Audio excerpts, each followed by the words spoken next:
Bonjour et bienvenue pour ce nouvel atelier démo du Salon de la Data. Je suis Serge Blanc et je suis ravi d'accueillir aujourd'hui pour Data Galaxy Sébastien Thomas, donc, qui va nous présenter comment cartographier son patrimoine BI et analytique en 5 jours chrono.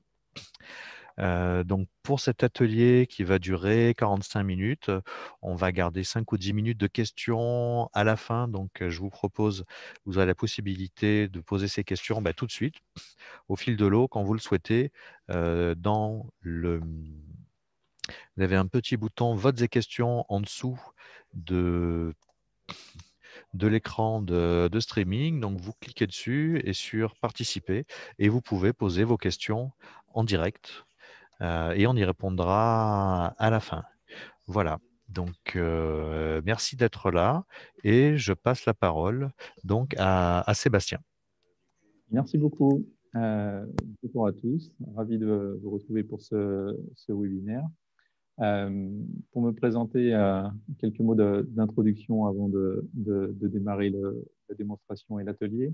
Donc, moi, je suis Sébastien Thomas, un des deux cofondateurs de Data Galaxy.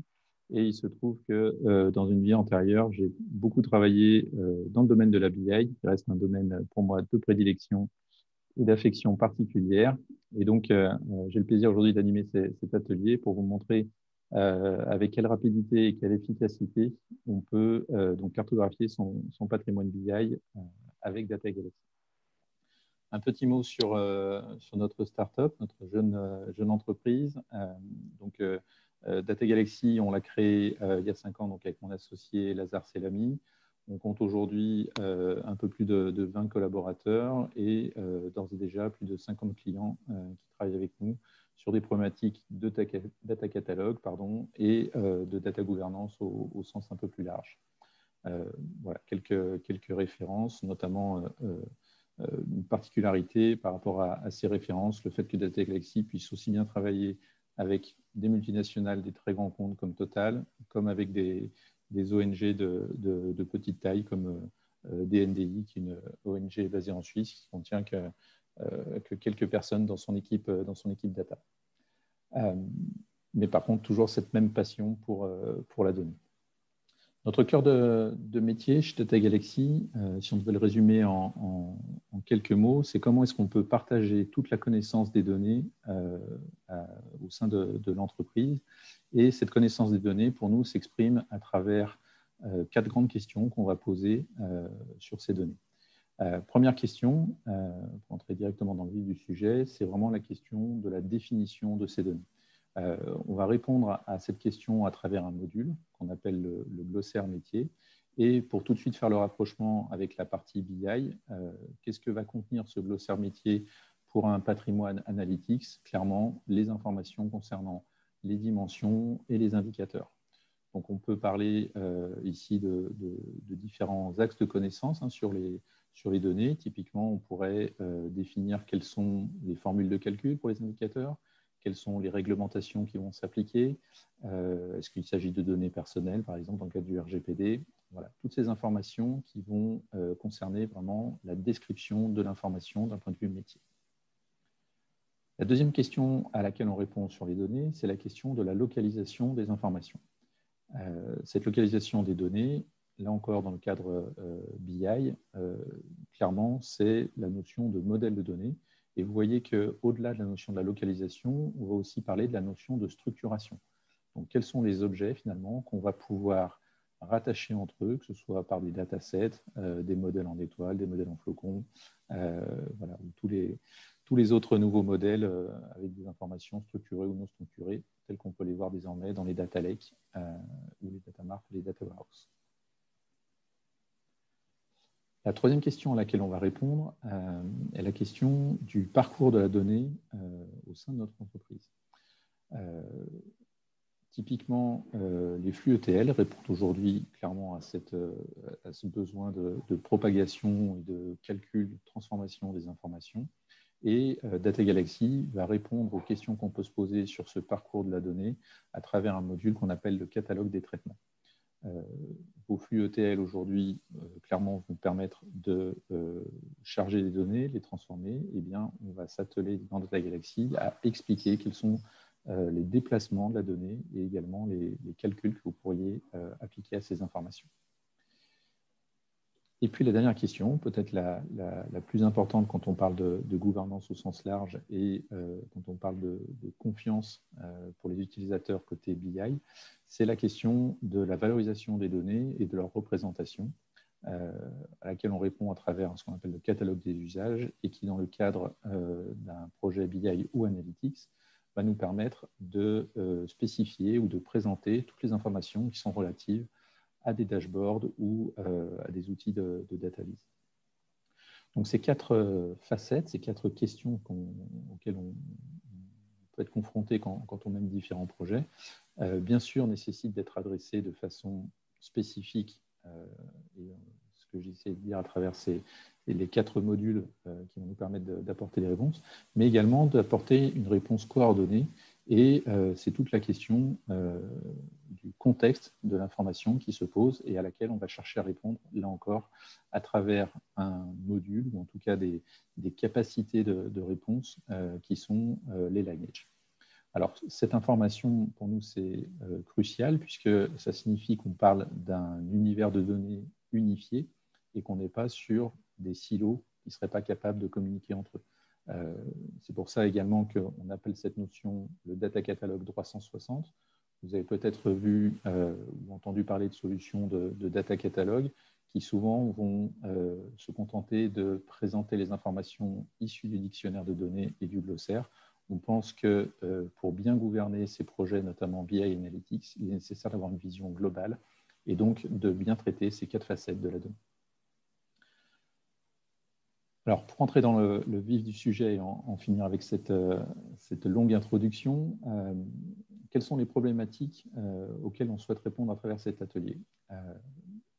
Nos retours d'expérience nous ont montré que, typiquement, les équipes BI Analytics étaient confrontées à des problématiques un peu similaires pour tout le monde. Première question, qu'est-ce que signifie telle colonne? Deuxième question, pourquoi est-ce que j'ai tel résultat dans cet indicateur? Quelle est la formule qui a été appliquée pour parvenir à ce résultat? Également, avec l'essor de la salle BI, comment est-ce que je peux faire en sorte de maintenir correctement des centaines de rapports qui vont être souvent éparpillés à travers plusieurs plateformes de data viz, de reporting, etc. Également, la question de la traçabilité des données. On revient un petit peu, vous le voyez déjà, sur cette notion de lineage. D'où proviennent les données de ce différent tableau de bord? Donc, toutes ces questions aujourd'hui qui vont être importantes en termes également de gestion de la collaboration, qui peut apporter sa pierre à l'édifice, qui peut apporter des réponses à telle ou telle question, vont être adressées, je l'espère en tout cas, à travers cet atelier en disant comment est-ce qu'on peut cartographier et donc avoir une connaissance claire et exhaustive de notre patrimoine BI Analytics en 5 jours chrono. Et c'est des choses qu'on a pu mesurer. Ce n'est pas qu'un slogan marketing. On va voir aujourd'hui qu'on peut faire des choses très, très rapidement grâce à notre plateforme. Pour démarrer forcément en 5 jours, on a également un jour 1. Donc ce jour 1 aujourd'hui, qu'est-ce qu'on met dedans dans cette approche Data Catalogue? Alors on va tout de suite passer à la démo, mais juste un petit mot pour quand même dire qu'aujourd'hui, quand on parle de jour 1, la phase de préparation est quasiment nulle. C'est-à-dire qu'en fait, avec Data Galaxy, vous avez juste besoin d'ouvrir la plateforme. Et en fait, il n'y a aucun autre besoin de préparation, d'installation, de prérequis techniques, etc. Donc ça, c'est vraiment un point qui est très important, puisque cette promesse de 5 jours chrono démarre bien au jour 1 et pas au jour 0. Ensuite, je vous montrerai dans la démonstration ce qu'on va proposer en fait, pour faire cette acquisition des différentes bases de données. Ça va être le fait d'utiliser un connecteur pour s'abstraire de toutes les problématiques de sécurité qu'on pourra avoir avec des outils un peu trop intrusifs. Et puis, on va permettre, grâce à ce connecteur, de charger dans Data Galaxy les différentes informations de façon très rapide et directe, puisque ce qu'on mesure actuellement, c'est que pour charger une base de données dans Data Galaxy, eh bien, il va prendre en général moins de 10 minutes pour parvenir à ça. Alors, on a souhaité afficher quelques logos pour vous montrer quelques connecteurs, quelques technologies de base de données auxquelles on sait aujourd'hui se connecter. Évidemment, cette liste est non exhaustive et puis on verra qu'on a d'autres choses encore à voir sur le connecteur.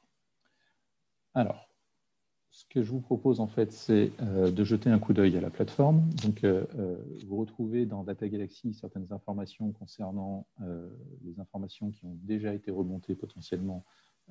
Donc là, j'ai mis un peu de contenu pour que tout ne soit pas vide, mais évidemment, on pourrait tout à fait partir d'une plateforme complètement vierge. Et vous retrouvez donc notamment les différentes informations associées au module que j'évoquais tout à l'heure, le glossaire, le dictionnaire, les traitements et les usages. Pour cartographier les bases de données, je vais tout simplement me rendre sur la partie dictionnaire et vous montrer que pour le coup, je vais vraiment partir d'une base qui est complètement vide, puisque j'ai créé ici cette source de données et dedans, je n'ai pour l'instant malheureusement aucune structure, aucune table, aucune information disponible pour cette base de Snowflake. En disant que je pars de rien, en fait, donc je vais vous montrer la façon qu'on a de récupérer les informations par rapport au connecteur. Donc, comme je vous le disais, rien besoin de télécharger au préalable. Quand vous êtes dans Data Galaxy, vous avez la possibilité directement par ce lien de récupérer le connecteur. Et le fait de télécharger ce connecteur, c'est ni plus ni moins qu'un fichier zip que vous allez pouvoir décompresser n'importe où sur votre PC, sur un serveur, donc qui ne nécessite aucun droit d'installation spécifique. Quand vous aurez dézippé cet utilitaire, vous allez vous retrouver avec une interface graphique qui est la suivante et que du coup, je vais m'empresser de lancer afin de charger les informations. Là, en l'occurrence, j'ai choisi d'importer une base Snowflake, mais évidemment, ça marcherait exactement de la même façon pour des bases SQL, des data lakes Azure, des fichiers S3, etc. Les informations à renseigner pour se connecter sont les informations standards de connexion. Donc là, effectivement, j'ai récupéré toutes ces informations. Je vais juste avoir besoin de récupérer un mot de passe. Et je vais pouvoir me connecter à ma base Snowflake.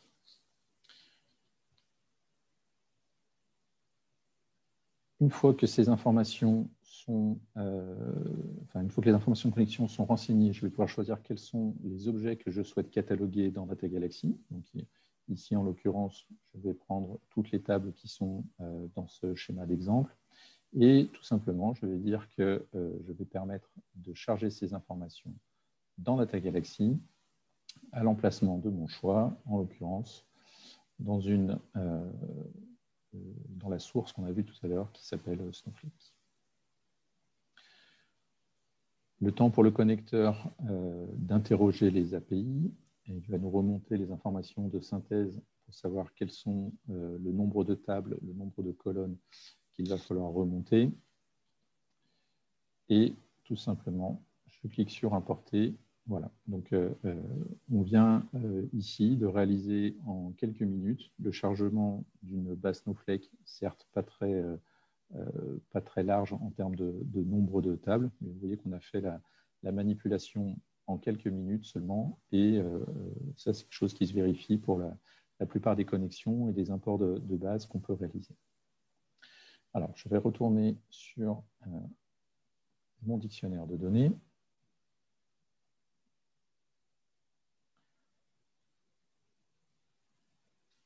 Observez du coup que les différentes tables ont bien été créées. Et donc, on va pouvoir visualiser que cette base a bien été enregistrée, remontée dans Data Galaxy avec l'ensemble des tables et des colonnes. Donc, toutes les informations sont désormais disponibles dans Data Galaxy, ce qui va clôturer notre jour 1 la façon qu'on peut avoir de récupérer ces informations au niveau des bases de données.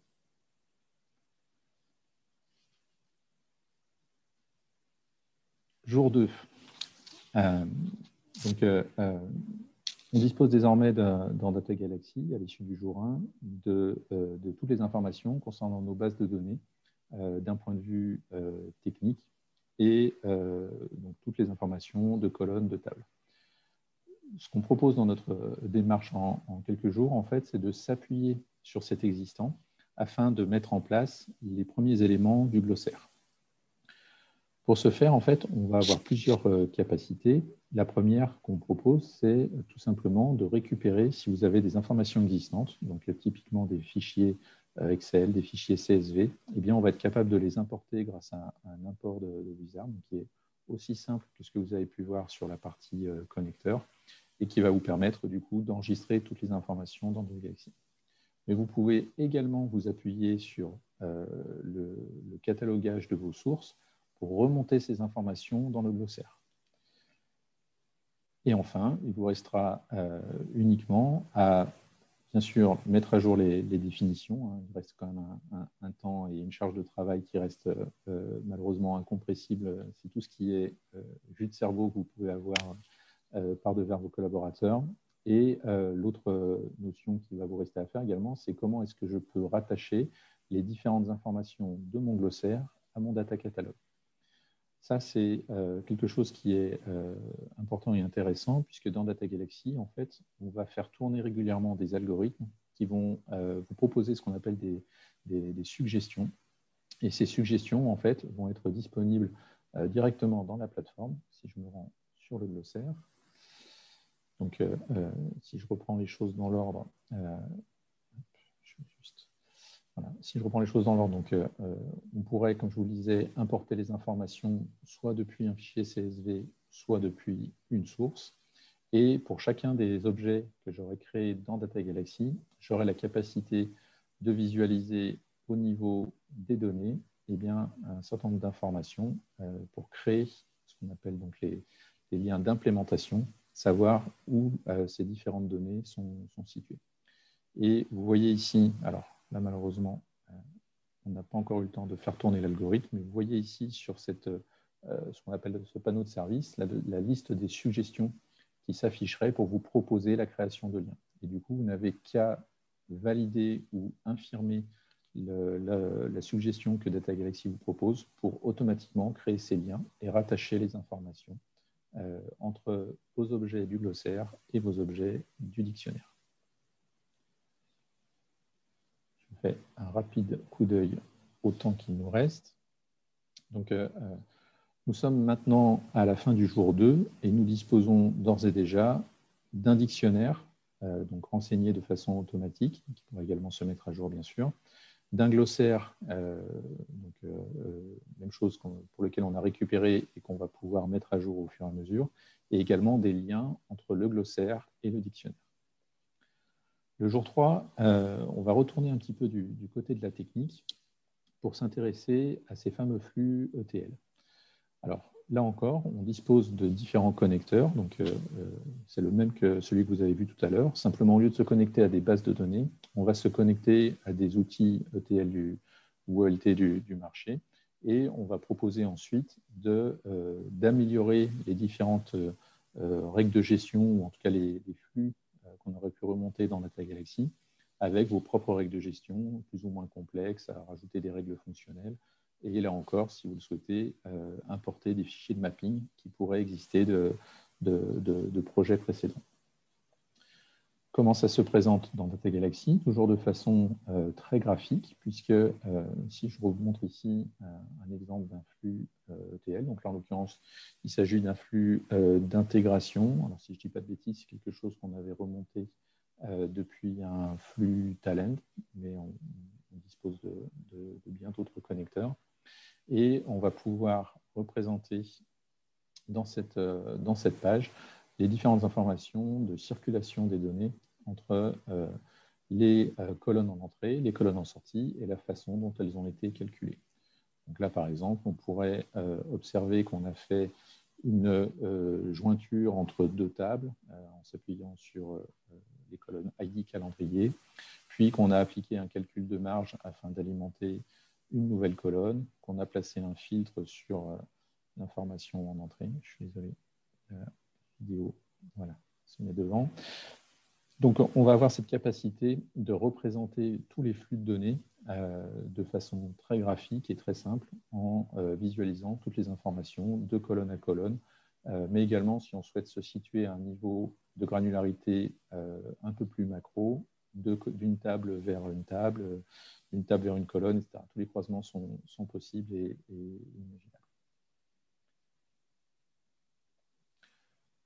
L'utilisation du connecteur, donc on continue, hein, vous voyez, à remplir les différentes facettes de la donnée. Désormais, on a répondu à la question de la localisation, à la question du parcours de la donnée, à la question également de sa signification à travers les éléments du glossaire. Et sans surprise, la dernière, le jour 4, en tout cas, en termes d'utilisation du connecteur, va concerner la partie tableau de bord, donc dans la partie BI, mais de façon plus générale, les usages. Donc, la démarche va à nouveau être très, très similaire, hein, puisqu'on va à nouveau faire appel à différents connecteurs.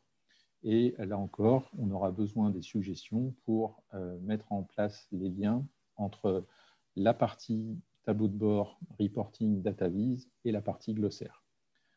Je pense que vous l'avez compris, la partie technique aujourd'hui qui s'exprime à travers les bases de données, les flux ETL et la partie reporting sont des parties qu'on peut récupérer de façon automatisée. En tout cas, c'est notre objectif chez Data Galaxy, d'automatiser au maximum la récolte de toutes les informations techniques. En revanche, on ne peut pas faire de récolte technique automatique des informations du glossaire. Donc, ce qu'on va proposer, en revanche, c'est une aide à la création de ces liens, à l'enrichissement à travers les suggestions. Donc là encore, je vous présente ici quelques informations concernant le connecteur disponible. Et si on va voir dans Data Galaxy comment ça se déroule, eh bien, tout simplement, on va retrouver des informations concernant, par exemple, je prends un rapport pour BI, je m'en fous. Voilà, donc des informations concernant ce tableau de bord. On a remonté des informations de description, la capacité également, si on le souhaite, de se rendre directement sur le tableau de bord. Voilà, toutes ces informations vont être remontées par Data Galaxy. Et là où ça devient vraiment intéressant, c'est le fait de dire qu'à l'issue de ce 4e jour, on dispose notamment de tout le lineage technique. Ce lineage technique, aujourd'hui, si on le visualise dans Data Galaxy, il va se présenter de la façon suivante. Si je pars de mon tableau de bord Power BI, je vais pouvoir visualiser tout le parcours qu'a eu la donnée à travers les différentes bases et les différents traitements au sein de mon projet BI. Là, en l'occurrence, je peux voir que ce rapport, je vais grossir un petit peu, que ce tableau de bord fait appel à différentes tables de mon entrepôt, en l'occurrence une table agrégée et 2 tables de dimension. Mais le parcours ne s'arrête pas là, puisque cette table d'agrégat, on l'a vu tout à l'heure, est alimentée à partir d'un autre traitement qui fait appel à une table, en l'occurrence de fait, qui s'appelle fait commission, qui est toujours dans l'entrepôt. Ici, je remonte mon flux toujours plus loin. Je vais pouvoir voir que cette table fait commission est elle-même alimentée par un autre traitement qui se source dans mon ODS, qui se source depuis un autre traitement, qui est alimenté depuis mes bases sources, en l'occurrence Salesforce et une base Azure.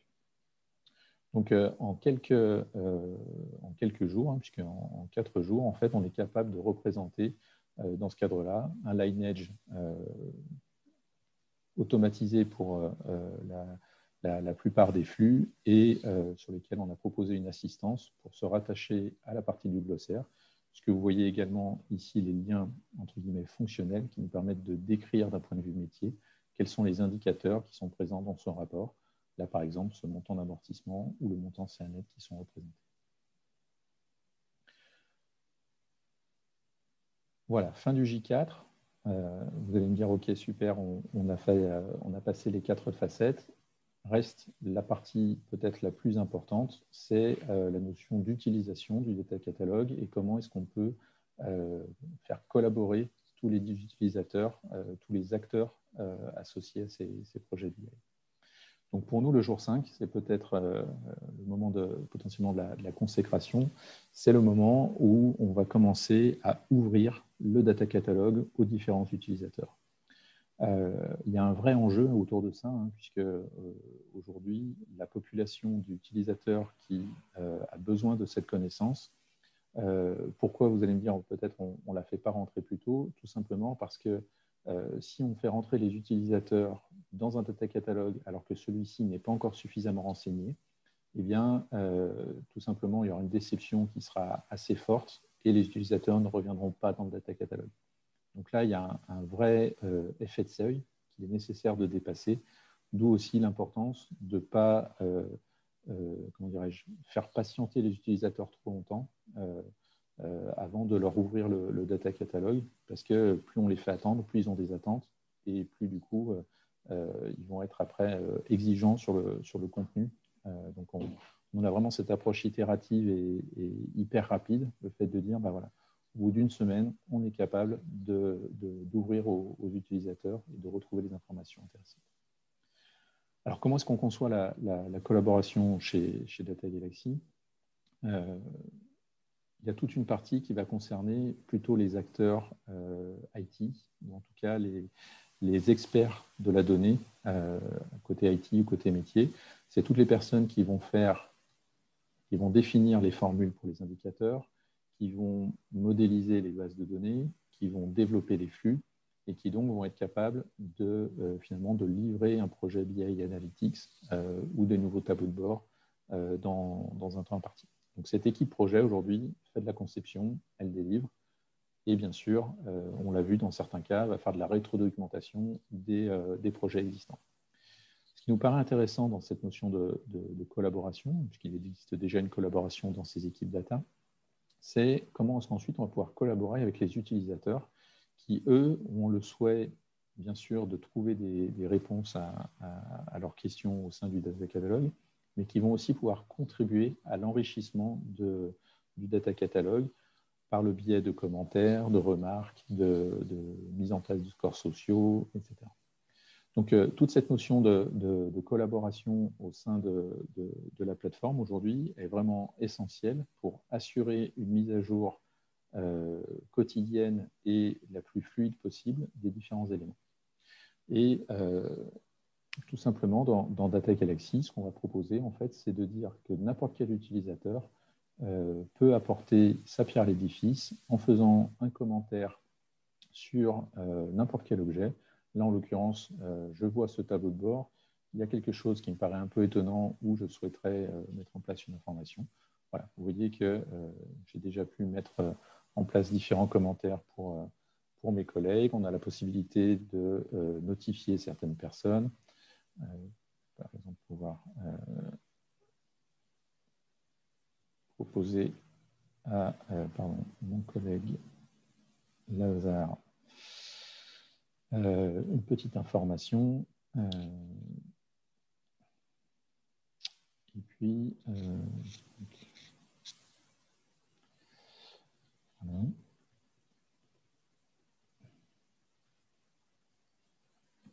Décidément, excusez-moi, j'ai plein de... J'ai les doigts un peu palmés. Okay.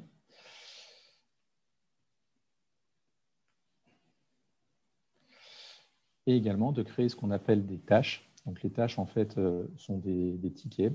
Donc là encore, c'est le fait de pouvoir inciter les personnes à faire des actions sur les différents objets. Là, par exemple, je lui avais demandé de mettre en place un lien supplémentaire sur ce rapport qui a dû évoluer et ça avait échappé à sa vigilance.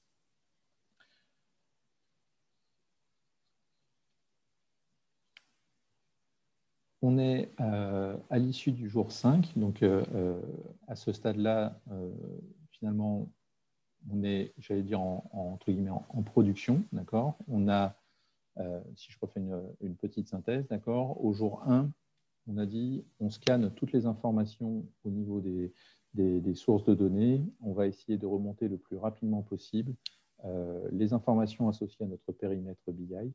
Je mets ici un petit warning en disant attention, quand on dit scanner les sources de données pour un projet BI, évidemment, l'objectif, ce n'est pas du tout de scanner absolument toutes les bases de données que vous pourriez avoir dans les entreprises. Ça pourrait être au contraire contre-productif, puisque vous avez le risque entre guillemets, d'étouffer vos utilisateurs et même vous, quand vous cartographiez votre patrimoine, sous des dizaines et des dizaines de sources de données. Ce n'est pas l'objectif. L'avantage avec la cartographie d'un patrimoine BI, c'est que très probablement, vous allez avoir entre 4 et 10 sources qui vont héberger les différentes informations décisionnelles, et par contre un nombre de sources qui peut être très conséquent. Et en tout cas, voilà, fixer un périmètre quand même qui soit pas pléthorique en termes de nombre de sources de données. L'initialisation du glossaire, comme on l'a vu, va se faire à partir de ces différentes sources ou d'une information existante. Donc là encore, il s'agit bien d'une initialisation. Hein.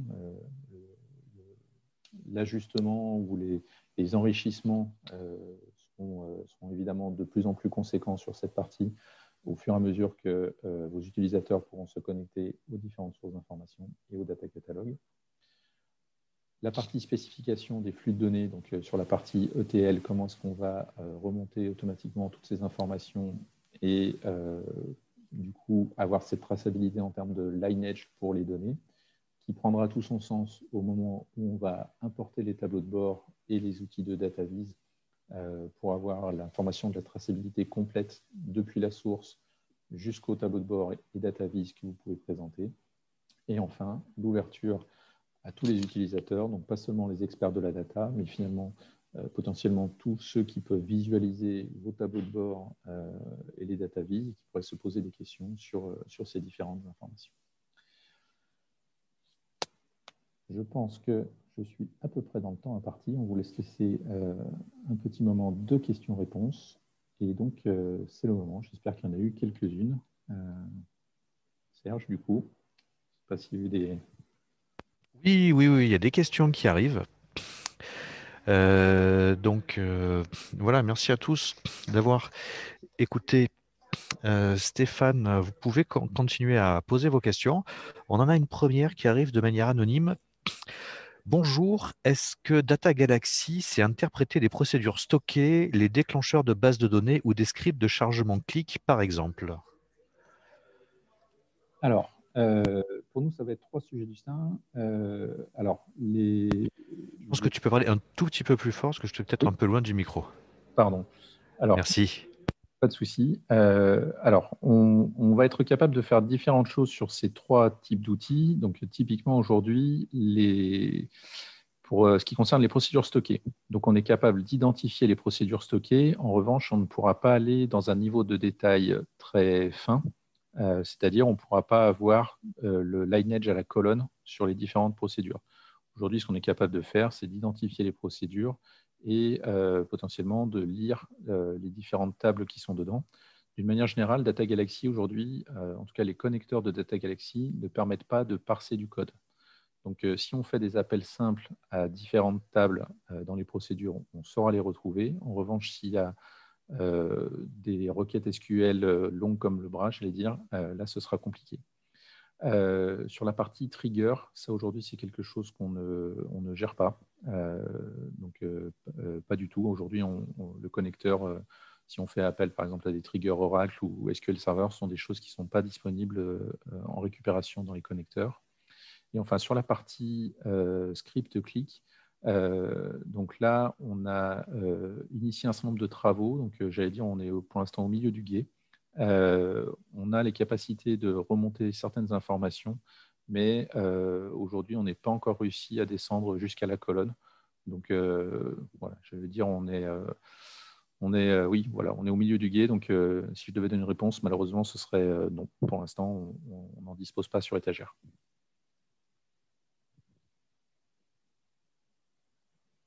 Ok, merci beaucoup, Sébastien. J'ai 2 nouvelles questions qui viennent d'arriver.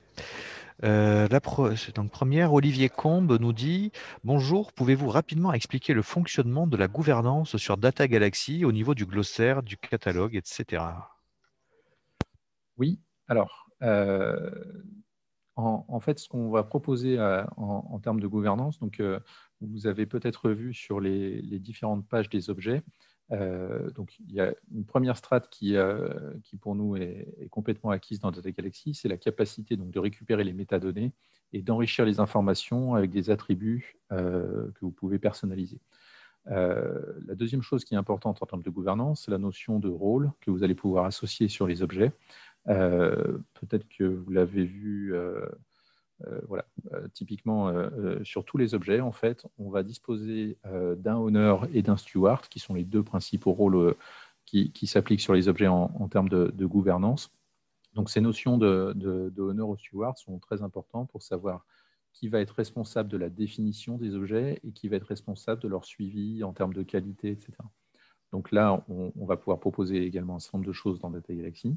Tout ce qui concerne le cycle de vie des objets, qui est également un point important de la gouvernance, peut être géré dans Data Galaxy. Malheureusement, je vais être un peu court ici pour vous en parler en termes de versionning, en termes de statut, cycle de vie des objets, etc.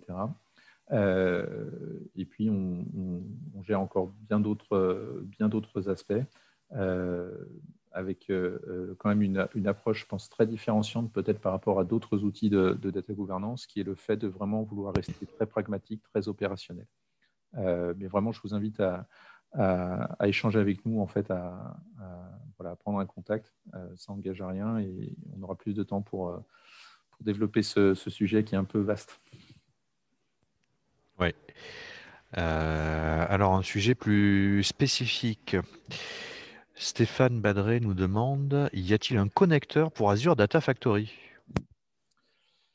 Alors, je pense qu'il est en cours de développement. En fait, il faut savoir on est assez proche en fait de Microsoft d'une manière générale, parce qu'on a tout démarré avec eux.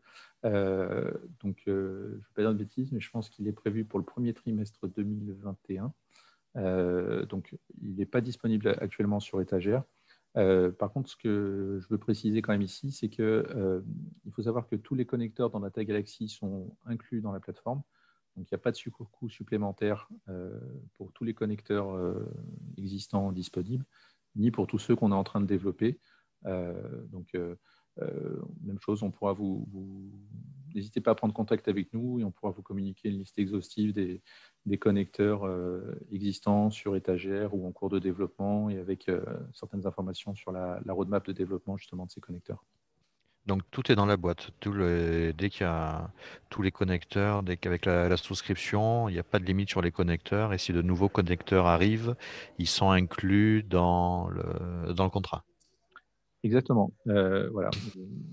Ce qu'on définit vraiment comme une approche pure SaaS, c'est-à-dire qu'en fait, vous Ouais. payez pour le service et c'est pas parce qu'on rajoute une brique technique, ça change quelque chose au service. En fait, le besoin, c'est vraiment de cataloguer les informations. Oui. Donc ça, effectivement, on ne rogne pas dessus. Et par contre, voilà, nouvelle connectivité, c'est forcément inclus dans la souscription.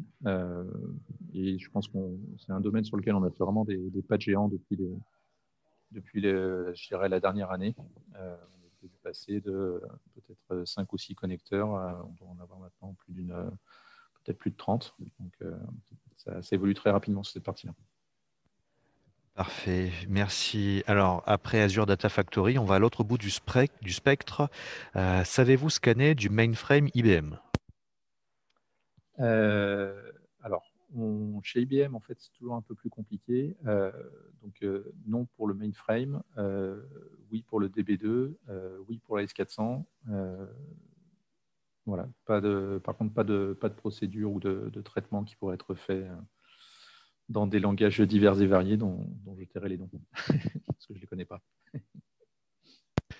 Avant de poser la question de Adi, j'aurais une question à poser en tant que représentant de l'IA et de la data science. Ce que j'ai vu dans la démonstration qu'il y avait des connecteurs sur DataIQ. Donc, est-ce qu'avec Data Galaxy, on peut également répertorier d'autres types de data products, comme notamment voilà, des modèles prédictifs, des segmentations et tout un tas d'autres tous les autres indicateurs sophistiqués qu'on peut créer avec ces projets-là? Oui, alors, en fait, nous, on va représenter donc, en fait, dans les usages, on a une catégorie qu'on appelle algorithme. Donc, on n'a pas de connecteur, par exemple, qui serait capable de parser je sais pas, du R, du Python, ou des choses comme ça. Par contre, on va être capable, évidemment, d'inventorier, de recenser tous les algorithmes qu'on peut mettre en place. Et notamment, quand on parle, par exemple, de Dataiku, on est capable de récupérer toutes les données qui sont dans le référentiel de Dataiku et de les retranscrire soit sous forme d'algorithme, soit sous forme de traitement, puisque bien souvent, en fait, les algorithmes sont ni plus ni moins que la transformation de données. Et donc, ce sont des choses qu'on peut retranscrire sous forme de traitement dans Data Galaxy. Oui, mais voilà, il faut que ce soit dans un repository qui répertorie justement ces objets et pas parser du code. Exactement. Aujourd'hui, malheureusement, c'est une corde qui manque à notre arc. C'est très clair. Donc, maintenant, je pose la question de Hadi Kandé. Bonjour, Data Galaxy peut cartographier les traitements de tous les outils utiles du marché ou c'est uniquement un certain nombre d'éditeurs? Alors non, je ne pense pas qu'on a la prétention aujourd'hui parce qu'il y a vraiment, il y a vraiment pléthore d'outils. Je pense qu'on couvre on va dire les gros outils du marché, hein, Informatica, Talend. Voilà, on couvre aussi des besoins en fait en termes de connectivité sur des éditeurs un peu plus petits. Ce qu'il faut savoir, c'est qu'on a une démarche très opportuniste par rapport au développement des connecteurs. C'est-à-dire que à partir du moment où on a au moins un client qui nous fait une demande, on étudie est-ce que c'est faisable ou est-ce que c'est pas faisable. Et si on a un deuxième client qui nous demande ce connecteur, on lance les développements. Et du coup, comme je disais tout à l'heure, on va proposer ensuite à l'ensemble de nos clients de bénéficier de ces connecteurs. Donc, ça se fait beaucoup au cas par cas. Et du coup, forcément, les ETL qui sont les plus présents sur le marché sont les premiers qu'on développe. Donc, voilà, je disais Talend. On travaille aussi avec d'autres éditeurs, notamment Stambia pour la partie ELT, SSIS. Voilà, je pense que j'en oublie plein de gros, mais voilà. Donc, a priori, tout ce qui est donc tout le haut du marché, normalement, vous l'adressez déjà. Ludovic Dreano demande comment vous positionnez-vous par rapport à Apache Atlas? Alors, pour nous, Apache Atlas, alors j'espère pas leur faire un affront en disant qu'on essaie d'être un peu plus user-friendly. Pour nous, Apache Atlas, en fait, comme d'autres outils de data catalog, hein, je parlais tout à l'heure de, d'outils en fait, qui se concentrent vraiment sur la partie dictionnaire et glossaire. Donc, on a beaucoup d'outils dans ce cadre-là. Je pense que je peux citer sans les froisser, par exemple, Google Data Catalog.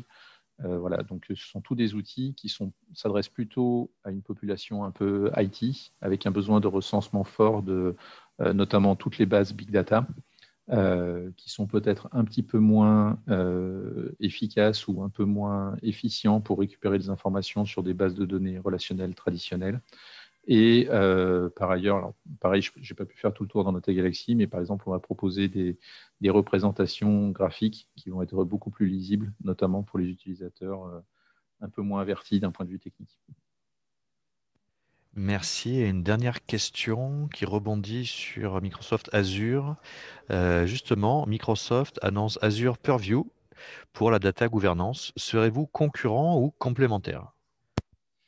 Alors, j'espère qu'on sera plutôt complémentaires, parce que sinon, potentiellement, on ne ferait pas long feu face à Microsoft. Mais aujourd'hui, Une certaine puissance de feu.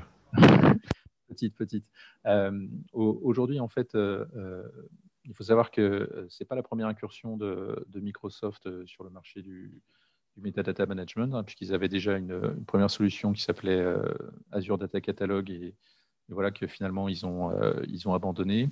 On a aujourd'hui pas mal je pense de clients qui sont sur Azure. En fait, ce que va proposer Azure Purview est justement très tourné aujourd'hui sur des aspects, d'une part, sécurité, sur des aspects purement catalogue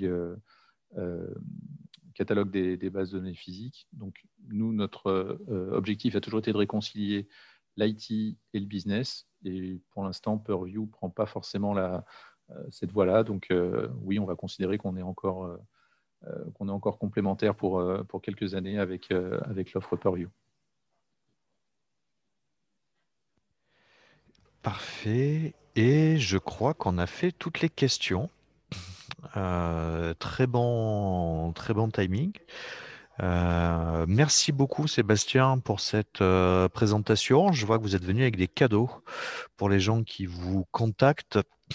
Voilà, je tiens à vous remercier, à dire à tous ceux qui sont encore là que donc cette session a été enregistrée. Vous retrouverez le replay à la même adresse que vous utilisez maintenant sur l'application du Salon de la Data, sur l'application Imagina. Donc, vous pourrez revoir ou partager cette conférence. Donc, le salon de la data, au-delà des conférences, ça reste un vrai salon. Donc, je vous encourage à continuer à explorer l'application pour visiter les stands de nos exposants et de nos sponsors.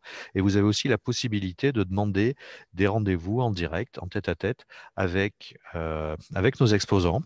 Donc bien sûr, aussi avec Data Galaxy pour parler technique, pour parler business, pour présenter une candidature. Tout est, tout est ouvert comme sur un vrai salon, mais cette fois à 100% en ligne. Voilà. Donc, je voulais à nouveau vous remercier et merci Sébastien. Je vous laisse le mot de la fin. Merci à tous. Voilà, effectivement, n'hésitez pas à venir voir le stand virtuel. Effectivement, on est en pleine croissance, donc toutes les candidatures sont également étudiées avec attention. Et puis, d'une manière générale, voilà, n'hésitez pas à nous contacter. Nous, à partir du moment où on peut échanger sur le domaine de la data, c'est notre passion. Donc, on sera ravis de pouvoir discuter avec vous. Merci beaucoup et à très bientôt à tous. Au revoir.